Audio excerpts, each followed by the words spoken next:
Glad to have you join us again. At least 10 federal ministries and agencies in Nigeria received over 1 trillion naira each in the 2025 Appropriation Bill presented to the National Assembly. The Ministry of Finance topped the list with 17.52 trillion naira, an 87.78% increase from 2023. Budget and 2024 actually. Budget and economic planning followed with 6.78 trillion naira, a 52.35% rise. Defense saw an 84.81% jump to 2.92 trillion naira, while Interior rose to 1.13 trillion naira from 461 billion naira in 2024. The 2025 budget of restoration, which has passed for a second reading in both chambers, includes a revenue projection of 34.82 trillion naira, expenditure of 49.7 trillion naira, and a deficit of 13 trillion naira. Joining me on this, I have Dr. Samson Simon, Chief Economist, ARKK Economics and Data Limited. Thank you so much, Dr. Simon, for joining me today. And also joining me is Vahyala Kwaga, Head Open Government and Institutional Partnerships at BudgIT. Thank you, Vahyala, for joining me today. Good morning, Perpetua. Always a pleasure to be here. Absolutely. Well, Vahyala, we haven't spoken since the presentation of the 2025 budget. So let me begin by asking, what's your general assessment of the budget? Any highlights and maybe not so impressive points for you? Yeah, thank you so much. I think, for one, there is some indication that there's an interest in funding infrastructure, that there's an interest in funding security, education, and health.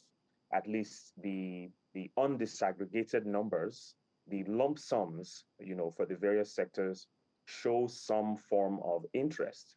But when you look at the budget details, I don't know how many Nigerians have taken the time to look at the breakdown into personnel, overhead, and capital expenditure. Unfortunately, for the ministries receiving the highest budget allocations, 70%, 60 to 70% of that is going to personnel. And it's interesting that the Ministry of Finance, that has one of the largest allocations, has almost 80% of its entire budget going to personnel, to the personnel component. And I think we really need to take significant time to look into the budget. And I hope that the National Assembly, sometime next year, would take their time as well to scrutinize these line items. Interesting. Well, let me come to Doctor now. Dr. Simon, can you confirm if you can hear me? I can hear you clearly. Perfectly. So before we move on, let me get your overall assessment of the budget also. Well, I think the budget looks okay in my view. I only have one problem, and that problem is agriculture. I feel agriculture is not given the importance it deserves, considering the fact that Nigeria is struggling when it comes to a global food security index. We are really struggling. If you look at the affordability of food, we are the worst place on earth. If you look at the availability of food, we are one of the worst places. And I think the allocation for agriculture is just a drop in the ocean. It will not move the needle at all. So agriculture is not given the importance it deserves. It's good to see that social services such as education and healthcare have a lion's share. You look at security. By the way, security will also help agriculture, because one of the major problems around agriculture is insecurity. But if you look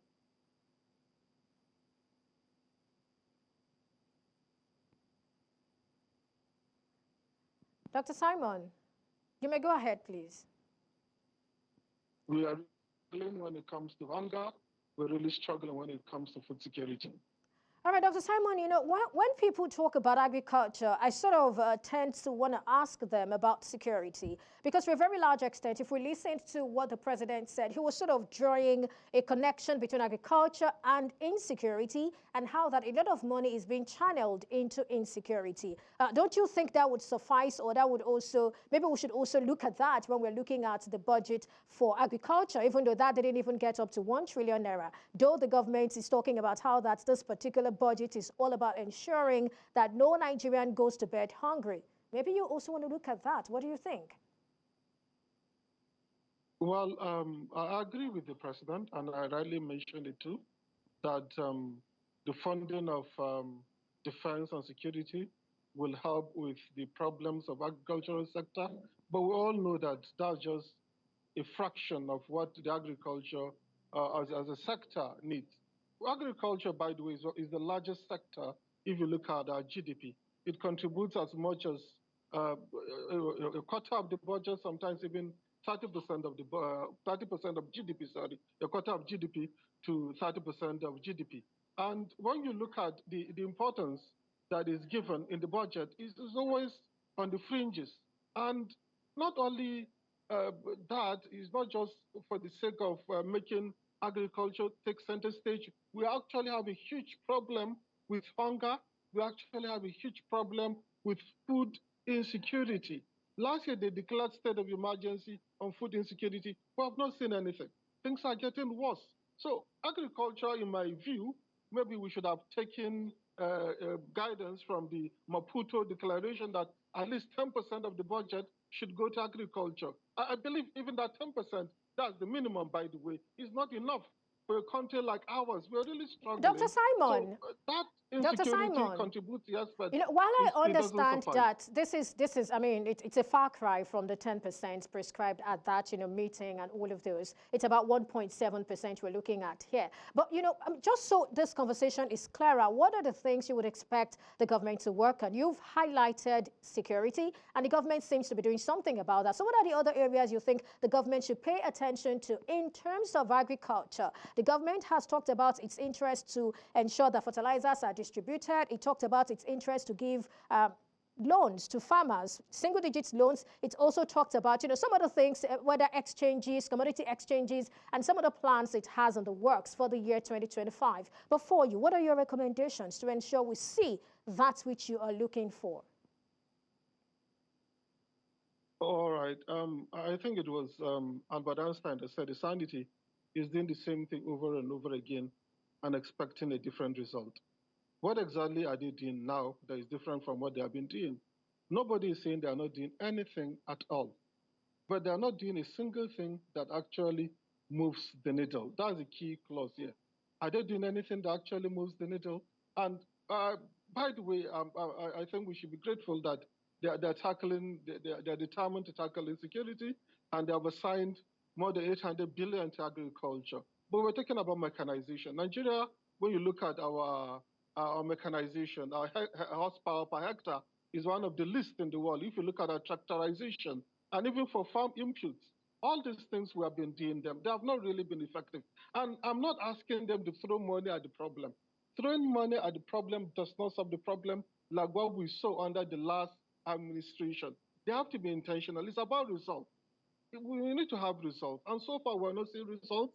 And I don't think 2025 will be any different because they're not doing anything different from what they have done this year or last year or what the previous administration has really done. So we need to see results. We need to get our best minds at the helm of the Ministry of Agriculture, whether at the federal level or at other levels of government. And it's about mechanization. And by the way, I'm not expecting the government to do everything by itself because it can only go as far. But you can encourage investment. You can encourage investors to come in, and you can create an enabling environment for that. What we need is to mechanize agriculture and to ensure that there is improved farm input sufficient to actually move the needle for us to defeat food insecurity, for us to defeat hunger in Nigeria. All right, thank you. I think you've taken us to another place, but we need to come back to what we're talking about, which is looking at the ministries that had at least 1 trillion naira allocation. Now, Vahyala, breaking down, looking at the breakdown of line items, we see allocations in certain ministries exceeding 1 trillion naira. And some persons would have wondered if that was a big deal. But looking at the concerned ministries, I would like my producer to roll that slide for us where we have the ministries we're talking about now that got more than 1 trillion naira, so we can see them. Now, looking at all of this, do they point to anything significant for you, Vahyala? Yeah, thank you so much, Perpetua. Like I start off the issue really isn't about the amount of the total budget size, but the breakdown of the use of that money.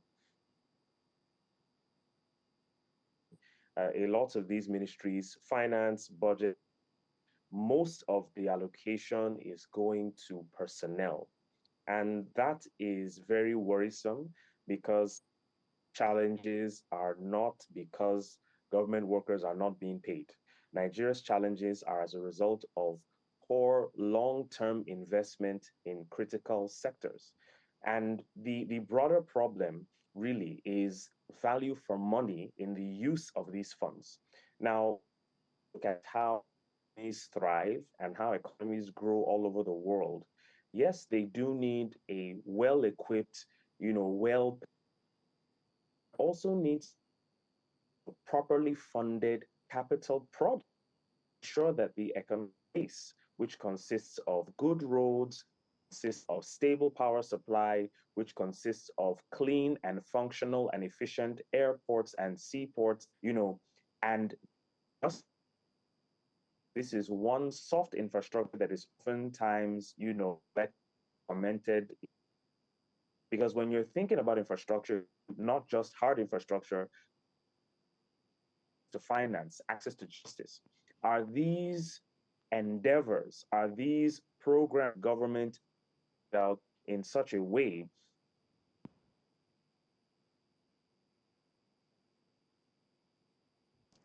All right, Vahyala. Now, let me come to you, Dr. Simon. When you look at that budget, there's a significant increase in the allocation to the Ministry of Finance, and seeing that a bulk of that, which is about over 16 trillion naira, goes into overhead cost. The next question would then be if this is justifiable. I mean, what insights can you share about this ministry and why this allocation is necessary? The overhead cost over 16 trillion naira. Well, if you look at the entire budget, uh, one third of it is going to debt service, and almost one third is going to the current non-debt, and that's basically where the problem is. The capital expenditure is not given the importance it deserves. We're a developing country.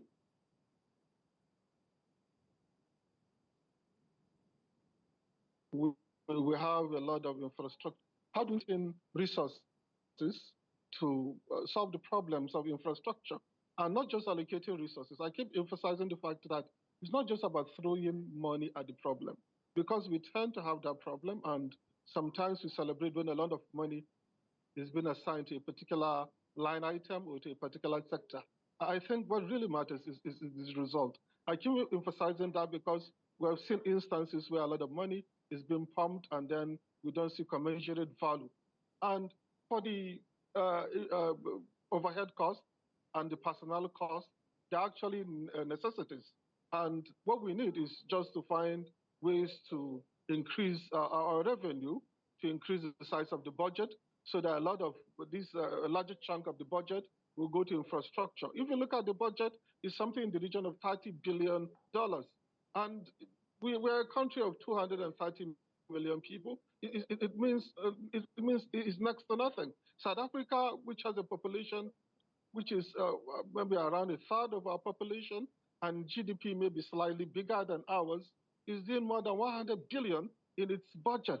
So that means that we have a revenue problem, and we need to work on that so that we can generate enough revenue that can be assigned to infrastructure, that can be assigned to capital project, and to ensure that the resources being assigned are also used efficiently. But looking at that budget, does anything in that budget point to you that the federal government is also working on improving on its revenue generation? Well, I think that's the reason for the tax and the fiscal policy reforms led by Taiwo Oyedele. They're trying to see how they can increase, how they can show up the tax revenue within the country. And if you look at for the benchmark, we're talking about oil output in the region of 2.06 million barrels per day. Some of us feel like is unlikely, but it means maybe they have an ace up their sleeves and they're trying to tackle the problem of oil theft. They're trying to tackle the problem of investment there. And if they're determined and we actually have the results at the end of the day, it will go a long way, because oil has been the mainstay of the economy for a while. And Nigerian economy has always done well anytime oil prices on the international market are doing well until when Muhammadu Buhari came on board, and particularly after COVID, despite high prices, the Nigerian economy has not done well. And it's largely attributable to oil theft, and it's largely because our oil output has slumped. And if the current government can do something about that, I think that will go a long way in helping to increase the revenue that can be used, particularly for much needed capital expenditure. Right. Vahyala, if you can hear me, kindly confirm. Yes, I can hear you loud and clear. Great. So still looking at, that table where we have the 10 ministries that were allocated over 1 trillion naira.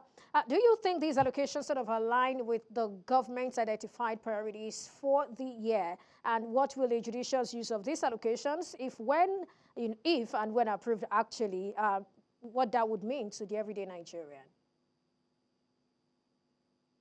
Thanks again, Perpetua. I think I have to align myself with my fellow interviewee.